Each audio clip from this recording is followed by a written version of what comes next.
My life is pretty normal for a young teacher. I'm Lily, and after working hard at a training college, I finally got a job at one of the best schools around. My plan was to teach, maybe do some writing on the side, and one day start a family with the right guy whenever he showed up. That part happened quicker than I thought, thanks to my college friend Nancy. Lily, you have to meet Charles. Nancy insisted one windy Monday afternoon over coffee. He's looking for something real, and you are too. I just have a good feeling about this. That evening, I met Charles at a local bar. He was easy to spot, taller than most people, with a loud laugh that filled a whole place. I was so nervous, fixing my hair over and over, but when he smiled, all my nerves disappeared. Hey, you must be Lily. Nancy hasn't stopped talking about you. No pressure, right? Charles joked as he pulled out a chair for me. Yeah, no pressure at all. I laughed as I sat down, thinking about how this one night could change my whole future. We hit it off right away. Charles worked in finance, not really my thing, but he made it sound exciting every time he talked about his day. He loved hiking, hated sushi, and had a soft spot for cheesy 90s movies. 5 years later, we were setting up our home together. The wedding was small, just close friends and family in a garden ceremony. It was perfect for us. Charles's mom, Karen, seemed nice enough. She was always polite and ready to help, so I thought things were off to a great start. Living together was easy at first. Charles was supportive, and we always had each other's backs. But then, the pressure started quietly at first, but soon it was constant. Lily, when are you two going to give me a grandchild? You know Charles is my only chance for this, Karen would casually say during her visits. It was like hearing the same thing over and over, each time more urgent. I tried to stay calm and keep the peace. We're working on it, Karen. These things take time, I'd say with a forced smile while chopping veggies or setting the table. After dinner one night, as we were cleaning up, Charles turned to me, and his expression softened. Hey, sorry about Mom. She's just excited. We're okay, right? Charles asked. Yeah, we're okay. I assured him, but deep down, I wondered how much longer we could handle the pressure before it started affecting us. Living under constant pressure to start a family felt like walking on eggshells, and Karen's reminders never seemed to stop. Each visit, she became more impatient, like sandpaper rubbing against my already worn nerves. One sunny Monday morning, Charles and I were enjoying a rare day off together. We were in the middle of a lazy breakfast when I saw Karen's car pull up. Even before she came inside, I knew we were in for another round of her questions about grandkids. Morning, you two. I just came from Amanda's grandkids christening. Adorable little thing. So, any news on my future grandchild? Karen burst into the kitchen, full of expectations. Charles almost choked on his coffee, managing a polite, "Morning, Mom." I forced a smile and tried to stay calm. Hi, Karen. We're just enjoying breakfast. Would you like some coffee? I offered, hoping to change the subject. No, I'm fine. Just wanted to chat quickly. Lily, you're not getting any younger, you know. Timing is everything. You should be more proactive, maybe see a doctor, or try those fertility treatments I was reading about, Karen said, her voice a mix of concern and urgency. I felt my face getting hot. We're capable of handling it, Karen. We'll see a doctor if we feel it's necessary, not because we're on a deadline. I snapped, louder than I meant to. Under the table, Charles gently squeezed my hand, a silent request to stay calm. Mom, it's our life. We'll take care of it. Let's not ruin a nice morning, Charles said, his voice firm but respectful. Karen let out a dramatic sigh, clearly frustrated. I just want to see my grandkids while I'm still around to enjoy them. Is that too much to ask? There's more to our lives than just having babies, Karen. We have our careers and our own plans. I started, but Charles squeezed my hand again, warning me to tread lightly. I know, but family is everything. Karen shot back, her words sharp as she grabbed her purse. I'll leave you to your plans then, but just think about what I said, okay? After she left, the tension hung in the air like a bad smell. Charles and I spent the rest of the morning in silence, both deep in thought. Karen's visits were turning into a battleground, and we always found ourselves on the defensive. That evening, We decided to take a walk to clear our heads. She's my mom, and I love her, but I can't stand how she keeps pushing us. It's like she's checking off boxes on some life checklist, Charles said as we strolled through the park, letting out his frustration. I understand she's excited, but it feels like she's more focused on being a grandma than caring about our happiness or health. I replied, feeling my frustration build up. It's like we don't matter to her unless we have a grandchild. We need to set boundaries, Lily, Charles said, his grip on my hand tightening as we walked back home. Next time she brings it up, we have to be clear, firm, but clear. The reality of our situation hit me like a heavy weight in my stomach. Setting boundaries with Karen wasn't going to be easy, but it was necessary. I wasn't just fighting for our peace. I was fighting for our future, whatever it might hold. After all the stress and tense dinners, our biggest dream finally came true. I was pregnant. Charles and I were beyond happy, floating on a cloud of joy that felt almost unreal. But with our exciting news came Karen's overwhelming enthusiasm, now stronger than ever. We had just started working on the baby's room, painting the walls a soft, calming color and putting together a crib, which took way more patience than I thought I had. During one of those DIY afternoons, Karen showed up unannounced again. She was wearing a bright red t-shirt that said Future Grandma in big, bold letters. Look at this. Isn't it cute? Karen beamed, stretching the fabric for us to see. I got it custom made. Karen, could we maybe not announce it to everyone yet? We're still early on, and we're just trying to be cautious, I said as gently as I could, hoping to calm her excitement without starting an argument. Oh, honey, when you've got news this good, you shouted from the rooftops. Everyone's thrilled for us. Karen's voice grew louder with each word, her excitement bubbling over like a pot left on the stove too long. The next few weeks were a blur of Karen's constant check-ins. She was always calling or dropping by, armed with old wives' tales about pregnancy do's and don'ts. She made sure I ate certain things and avoided others, fussing over my schedule and sleep. It was suffocating. Karen, I really appreciate your help, but you hovering like this is stressing me out. I finally snapped one evening after her 10th lecture about the benefits of prenatal yoga. Even after that, the pressure didn't ease, and neither did my busy schedule. Balancing my teaching job with pregnancy wasn't easy, but I was determined to keep things as normal as possible. That was until one day at school, halfway through explaining a math problem to my 5th graders, I felt a sharp pain that stopped me mid-sentence. The room started spinning. The chalk slipped from my hand, and then everything went dark. I woke up in the hospital, the sharp smell of antiseptic filling my senses before I even opened my eyes. Charles was there, his face pale and tired, holding my hand tightly like it was the only thing keeping him grounded. They had to do surgery, he whispered, his voice shaky. It was serious, Lily. You almost didn't make it. We lost the baby. His words hit me like a punch, knocking the breath out of me. Tears poured down my face, bitter and uncontrollable. I was alive, but at what cost? The doctor came in, his expression serious as he adjusted his glasses. Lily, I'm afraid the complications were severe. You won't be able to have children in the future. It was a very rare and unfortunate situation. The room suddenly felt colder, and the walls seemed to close in around me. I lay there, the weight of this new reality pressing heavily on my chest. Charles squeezed my hand, trying to offer some comfort in the overwhelming sea of grief I was drowning in. Just when I thought things couldn't get worse, Karen burst into the room, her face full of anger and desperation. She didn't even pause to see how I was doing before she blurted out, I heard what happened. So, when are you going to try again?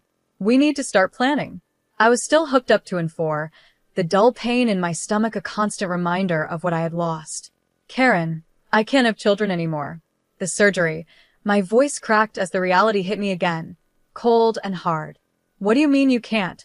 That's ridiculous, Karen snapped, her face turning red. She stormed out of the room, probably to find a doctor who would tell her something different, something that wasn't true. Charles held my hand tighter, his eyes full of silent apologies for his mother's behavior. Karen came back not long after, her anger even worse now that the doctors had confirmed my condition. What did they say? This is absurd. "You've taken away my chance to be a grandmother," she yelled, loud enough that a nurse peeked into the room, her eyes wide with concern. "Mom, please," Charles said, his voice firm but pleading. "This isn't helping. Lily needs to rest." Rest? What she needs to do is think about her family. About us. "This is selfish," Karen said, her words cutting deep. I could barely hold it together. "I didn't choose this, Karen. Why can't you understand?" "I almost died," I said, my voice breaking with both pain and frustration. Karen's eyes narrowed. "If you had been more careful, this wouldn't have happened. You've always been too focused on your career. Maybe that's why." "Enough." Charles's voice filled the room, sharp and commanding. Mom, leave. Now. "We'll talk when you're ready to be reasonable." But Karen wasn't finished. She turned to me, her voice full of venom as she hissed, "You're not worthy of my son. You can't give him what he needs. You're not a real woman." Her words pierced through me, leaving a sting that would never fade. A tear slipped down my cheek, mixing with the bitterness of her cruel words. Charles practically had to drag her out, and I could still hear her protests echoing down the hallway. Recovery was slow, and when I finally returned home, the emptiness was unbearable. I tried going back to teaching, hoping the routine and the sound of children's laughter would help, but every joyful noise reminded me of what I had lost. Seeing a psychologist helped a bit. "You need to grieve, Lily, not just for your child, but for the life that's now behind you," Dr. Alexander said during one of our sessions. Her words, though meant to heal, also made the finality of my loss even more real. One day, during an especially tough week, I made a decision. "I can't teach right now," I admitted to Charles over a quiet dinner. "When I see the kids, I just see what I've lost. I'm thinking about working at the library. It's peaceful, quiet." So, I took a job at the local library, leaving the busy school hallways for the calm aisles filled with books and quiet visitors. It was a place where my heart could begin to heal, away from the prying eyes and constant expectations. Even though I had moved on to the peaceful life at the library, Karen's presence still hung over us. She wouldn't stop bringing up the topic of grandchildren, becoming more invasive and harsh with each passing day. As months went by, her accusations only grew sharper.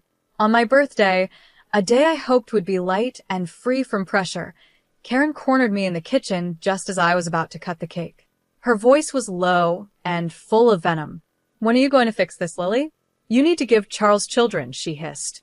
I froze, the knife trembling slightly in my hand. "Karen, Charles and I have been thinking about adoption. It's a beautiful way to build a family," I said, trying to keep my voice calm despite the storm inside me. "Adoption? Over my dead body." Karen exploded, her face twisting with disgust. "I won't have you bring some stranger's child into our family.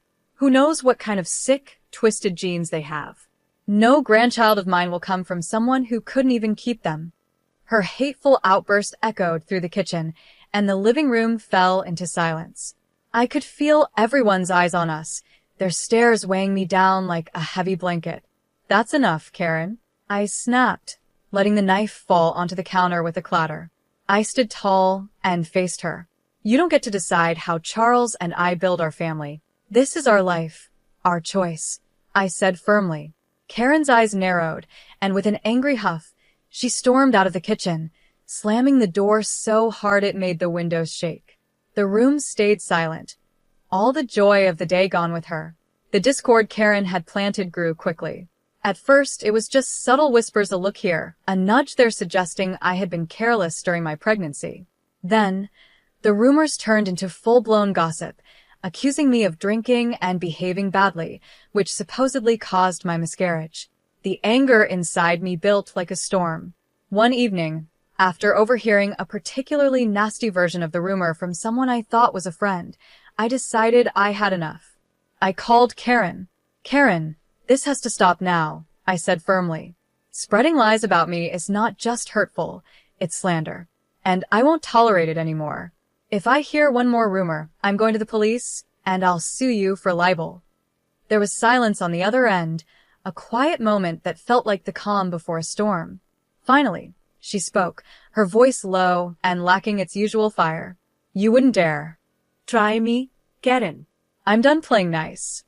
After that call, the rumors stopped just as suddenly as they had started, but the damage was done. The relationship was strained, and family gatherings were now cold and formal, no matter how much we tried to pretend everything was fine. Life seemed to go back to normal, but everything had changed. Then, one morning, I opened my inbox to find an electronic postcard. The image showed a happy family, 2 parents with children playing around them, the perfect picture of happiness. But below it, in cruel, bold letters, were the words, "You will never be a mother." My heart sank, and a shiver ran down my spine. Who would send something so hateful? As if that wasn't bad enough, the attacks soon became physical. One afternoon, after returning from work, I found a box on our porch. Inside were dolls, smeared with ketchup, making it look grotesque. A note was attached, twisting the knife deeper. "This is your fault. You are to blame for losing your child." I was horrified. Each new message, each package, felt like a punch to my already fragile state. Tears became my constant companion as I struggled to understand the cruelty of these attacks.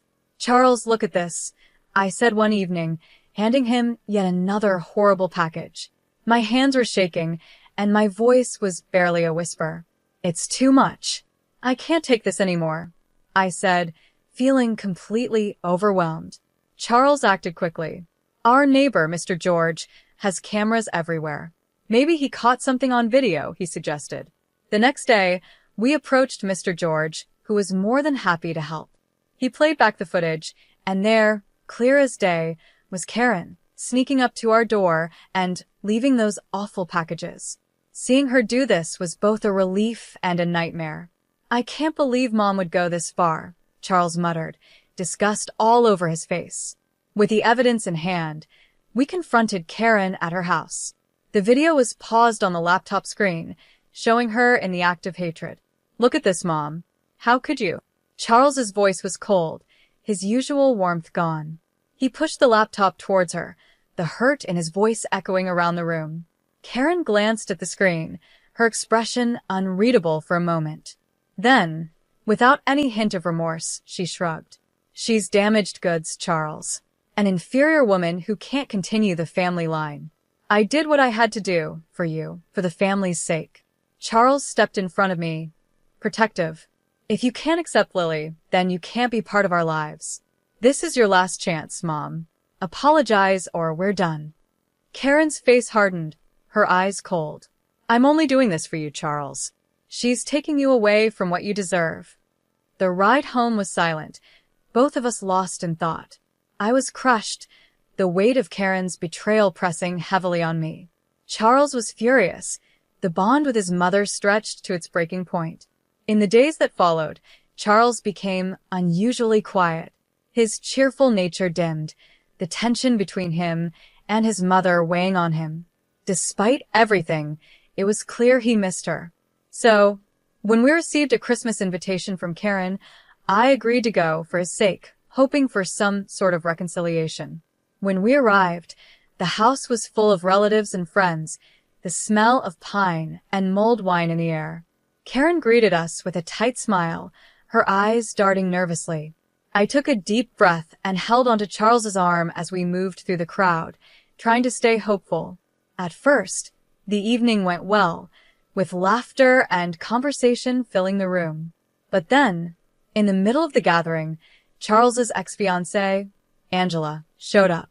The room fell silent as Karen welcomed her in. "As you all know, Lily can't have children," Karen began, her voice cold and cutting. "So, I think it's time Charles reconsidered his options. Angela is more than willing to take her place and give me the grandchildren I deserve." Her cruel words echoed through the room, and the silence that followed was suffocating. I stood frozen, my heart pounding in my ears. Charles's voice, low and angry, broke the silence. "Mom, what are you talking about? I didn't agree to any of this." I couldn't hold back any longer. "How could you?" I said, scanning the crowd, my voice trembling with emotion. "Karen has been tormenting me sending hateful messages, and leaving disturbing packages at our door. I pulled out my phone and showed the video for Mr. George's camera, the footage clearly showing Karen's awful actions. Gasps of shock and disgust filled the room. Angela, looking just as horrified, stepped forward. "I had no idea about any of this," she said. "Karen invited me here, saying we were just catching up. I'm actually engaged to someone else, and I don't want to interfere. I never wanted children, that's why Charles and I broke up." The room buzzed with whispers and stunned faces. Karen's friends and family began to leave, their expressions ranging from embarrassed to outraged. It was clear they sympathized with us. Karen, now pale and flustered, tried to defend herself. "I was only trying to make sure my son had a proper family." Charles's voice was cold and final. "By destroying the family you already had, I don't consider you my mother anymore. We're done." Months had passed since that disastrous Christmas, and life had finally started to settle into a peaceful rhythm. Charles and I were busy with the adoption process, focusing on the child who would soon join our family. It was a time of hope and healing, but it didn't take long for Karen to try and come back into our lives. One chilly morning, a knock at the door broke the quiet. When I opened it, there stood Karen, her eyes red, looking remorseful. "Lily, I've been doing a lot of thinking," she began, her voice shaky. "I know I've made terrible mistakes. Can we talk?" I hesitated for a moment, then said, "I'm listening," leaving the door slightly open but not inviting her in. "I've been so foolish," she continued. "I was so focused on my own desires that I lost sight of what really matters. I've hurt you and Charles deeply, and I'm truly sorry. Can we start over, please?" "Karen, after everything that's happened, it's not that simple," I replied. "Charles and I are moving forward with adopting a child. That's our focus now." I spoke with a firm voice, reflecting the resolve I felt in my heart. The mention of adoption seemed to trigger something in Karen, her face twisting as her old prejudices resurfaced. "You can't seriously be thinking of bringing someone else's child into this family." "It's wrong," she snapped. "That's exactly what we're doing, Karen, and it's not your decision. It's ours," I shot back, my patience wearing thin. "This is madness, Lily. You're making a mistake. A real family." "No, Karen, we're done here," I interrupted, and without waiting for her response, I closed the door firmly in her face. The click of the latch sounded like the final end of our relationship. Inside, Charles stood at the top of the stairs, having heard the entire exchange. "Everything okay?" he asked as he walked down to join me. "I think it finally is," I said, leaning into his embrace. "I told her we're adopting and she didn't take it well, but it's really over this time." Charles nodded, his face set with determination. "Let's make it official then." Together, we blocked Karen's number on our phones and sent messages to our friends and family, explaining that we had decided to cut ties with her for the sake of our future family's peace and well-being. The adoption process moved forward, and with each step came a new sense of excitement and anticipation. We filled out forms, attended interviews, and prepared a room filled with love, ready for the new beginnings that awaited us. As the waiting period came to an end, I felt drawn back to my old life in the classroom. I returned to teaching, and the joy of being around children once again lit up a part of me that had dimmed during those dark times. Standing in front of my class, I realized how much I had grown, how resilient I had become. The laughter of the children echoed through the halls, a sweet sound that filled the empty spaces left by lost dreams. It reminded me that when some doors close, others open, and behind this new door was a future filled with hope and the laughter of a child who would soon call us Mom and Dad.